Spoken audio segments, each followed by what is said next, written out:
বাঁচানো গেল। আঙ্কেল, এই নিন আপনার ছোট্ট বাবু সুমন্ত সু। এখন আমাকে নরমাল হয়ে যেতে হবে। জানো মা, আমি আজকে একটি ছোট্ট বাচ্চার প্রাণ বাঁচিয়েছি। হ্যালো ডার্লিং, তুমি তাড়াতাড়ি আমার বাসার সামনে চলে এসো। আজকে আমরা ঘুরতে বের হব।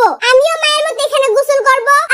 মা বাঁচাও মা, আজকে ঘুরতে গেলে সেই মজা হবে। তুমি চলে এসেছো? তাড়াতাড়ি চলো, টমির বাবা এক্ষুনি চলে আসবে। আজকে অফিস থেকে তাড়াতাড়ি ছুটি পেয়েছি, টমিকে নিয়ে আজকে ঘুরতে বের হবো। হায় আল্লাহ, আমার টমি এখানে পুরো অবস্থায় পড়ে আছে কেন? ডাক্তার সাহেব, আমার টমিকে বাঁচান। এই অসভ্য সেমরি, তোর বাচ্চা মরে আছে আর তুই বাহিরে বাহিরে টুকরো করে ঘুরে বেড়াস, তাই না? হায় আল্লাহ, আমার ছেলের কি হয়ে গেল?